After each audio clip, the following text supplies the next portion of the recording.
You know what they say, what once was lost can always be found. So today, we're going to be uncovering everything from banned ads, cut content, unfinished games, and all other forms of lost media from the Call of Duty franchise throughout its 20-year history. Let's dive in. Jumping right on in, the first one's more than just lost media. It's a full-on lost game that's actually playable, or at least sort of.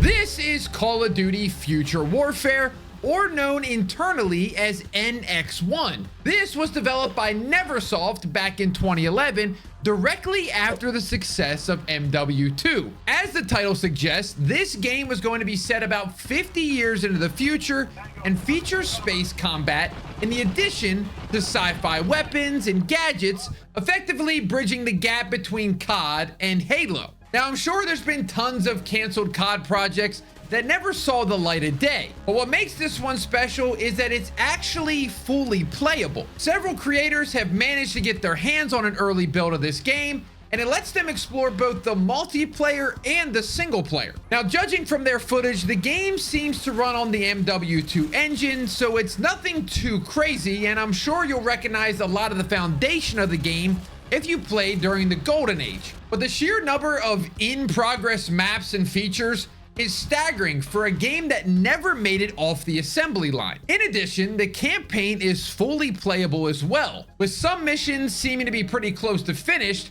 at least when it comes to the environments. Like this one mission taking place on the moon, with fully animated and voice-acted cinematic sequences and tons of unique weapons and assets. It's actually kind of crazy looking at this and having to remind yourself it's Call of Duty and not some kind of Battlefront sequel. Now, unfortunately, there's no clear answer to why this game was never completed, but clearly the future setting was one that Activision saw potential in, with a lot of the concept like space missions later showing up in Infinite Warfare. And of course, that was the first Infinity Ward game after Neversoft merged with them in 2014. Now, next up, we're going to be moving up to some more of the moderish games. Now, I'm sure most of you know Call of Duty Warzone released back in 2020 and absolutely took over the Battle Royale genre. And it's still sitting pretty high up there today as far as popular BRs go. But if you remember back to the late 2010s, Warzone was actually pretty late to the party. There was games like PUBG, H1Z1, and even Minecraft Hunger Games already being out for years by the time COD jumped to the bandwagon. Now, of course, this should beg the question, why didn't Call of Duty make a BR sooner? Well, they actually tried. Way before Warzone and even before Blackout in BO4, Call of Duty was experimenting with a Battle Royale all the way back to COD World War II. As you can see by this super short clip that leaked a few years back, this mode was pretty bare bones, and likely this was more of a test than anything they were ever going to actually release for World War II, especially given a proper map has never been found. But it's interesting just to see how far back COD's Battle Royale plans actually go. But then let's go from a BR with no map to a map without a BR. This is the Ural Mountains, a map that you probably remember if you were around back in the Black Ops Cold War days, as it was a location that a bunch of DLC maps were pulled from. Now, the rumor was that just like how a ton of the MW19 Ground War maps were pulled from Verdansk before it became the Warzone main BR map, all of Cold War's strike team maps were going to be coming together to form the Ural Mountains for their own Battle Royale, potentially even called Blackout 2. Now, however, at some point, the decision was made to integrate Cold War into Warzone and keep it running for another year instead. So this meant that the new map would be scrapped entirely, with only the remnants of it scattered around multiplayer and zombies as big team maps and outbreak locations that were released throughout the game's post-launch cycle. Now, again, these are all just rumors, but the theory has a lot of credence to it, given that data miners have been actually able to launch this full level and even provide us with a TAC map showing off even more POIs we never got as multiplayer maps. The maps were titled Mines, Battery, and Chemical Labs. Now let's take a quick trip back to Modern Warfare 2 for a second. The original Modern Warfare 2, where we actually have some cut voice lines that hinted at a few game modes that were originally in the game, but then were removed at some point before release. Now, first was Global Thermonuclear War. I think I said that right, which is actually playable in the final game via a modded client for the PC version. To play, both sides fight to capture a nuke in the center of the map by standing near it, and once captured, it would trigger a nuke, killing the entire other team. Essentially, it was a variation of Headquarters, but honestly, way cooler. Other cut modes include VIP, One Flag, Capture the Flag, and Arena, which was pretty much what Gunfight ended up being, with one life and a flag in the middle to settle a 1v1. But there were also a few that were completely original, like Die Hard.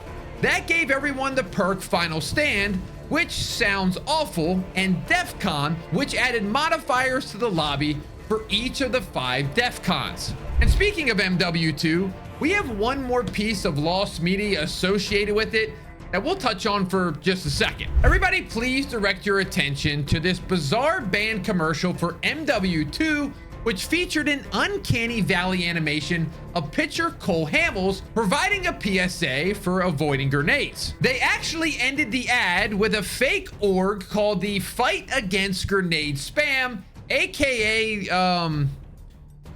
yeah, we're gonna move on. Okay, next up, let's take a look at some of the leaked multiplayer maps that were cut from the original Black Ops. Because there's actually a ton of concept art, blocked out, and even full overheads of maps that you've probably never seen before. In no particular order, we have Munich, based off of the city in Germany, with attack maps showing it to be a bit on the larger side, cutting through a theater of some sort with a courtyard outside as the main section of the map. We also have layouts for a few other maps like Landing, which seems to take place on the runway from the first campaign mission. We have Rooftops, which was like favela-like and a close quarters map. And lastly, Underwater, which appears to be entirely inside an underwater facility. Then there's a few others, including alternate versions of Havana and Jungle, which may have just been early versions of the maps before their layouts were really locked in. But the BO1 leaks don't stop at multiplayer either, with the Zombies map, simply known as Temple of Doom, also having a concept art dumped online, showing a section of the level featuring a waterfall, a smoldering zombie pit, plus a redesigned pack-a-punch for the map based on some kind of ancient god. But for as much cut content we found in BO1, Black Ops 2 Zombies has even more, and it turns out they really wanted to go crazy with it, specifically with transit. They had some massive ideas that unfortunately just didn't pan out. First, we have the original layout of the map, which was supposed to be a lot more open and not be covered in fog and lava like we eventually got, including completely new locations to explore freely. With it, we also have a few screenshots of the town and farm, and honestly, seeing it with all the annoying lava and fog everywhere kind of makes me mad that this wasn't the version we got to play. But on top of that, BO2 Zombies was supposed to launch with a bunch of different game modes, including Cleansed, a team-based mode where you just had to outlive the others, Deadpool and Race, which both seem to be more linear beat the other team to the end mode, Meat, which you and the other team were just throwing zombie-attracted chunk of meat back and forth, and then No Man's Land, which simply was an endless horde and last man standing wins. That actually sounds really fun. Now we're on to Black Ops 4. Now, Black Ops 4 was the only Call of Duty to launch without a single player campaign, but it actually wasn't that way from the start. Originally, Treyarch had planned for Black Ops 4 to have a completely unique and incredibly ambitious campaign featuring 2v2 battles that altered the story depending on which side won certain missions. And it was internally called Career Mode. If you're a little confused how that would actually work, you're not the only one.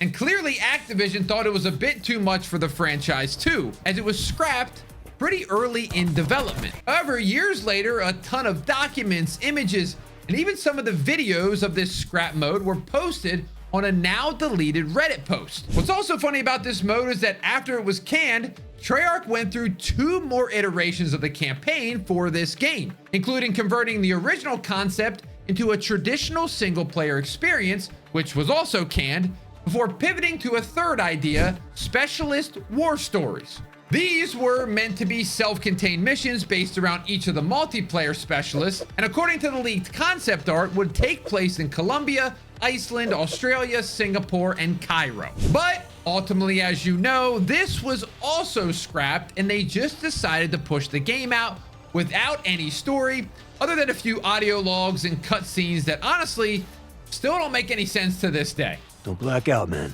Sticking with lost stories for a second, we all know the iconic ending of Modern Warfare 3, where Price finally gets the upper hand on the trilogy's main villain, Makarov, and strangles him before lighting up a cigar and reflecting on a job well done as the credits roll. And while the ending itself is a bit ambiguous, leaving whether or not Price survives up in the air, this cut after credits scene that surfaced about a year ago just raises even more questions. In the cutscene, after presumably passing out after killing Makarov, Price wakes up to the sound of footsteps coming closer to him. Eventually, a shadowy man appears from behind Makarov's swinging body. The man stands there for a second before leaving, which prompts Price to slump over yet again. Now, there's not a whole lot about what this actually means or why it was even cut in the first place, but most think that this dark figure is meant to represent death coming for Price, and we're witnessing his final moments before he collapses. Which honestly isn't a bad theory, but it does beg the question of why you would wait until after the credits to reveal that he died. The other theory is that this mysterious person was supposed to appear later in the future Modern Warfare title before Infinity Ward decided to end the series there. But at this point, who really knows? And that, my friends, is the lost media of Call of Duty. I hope you enjoyed this video. If you did, please leave a like and subscribe. If you want to watch another video, go click over there, and we'll see you in the next one.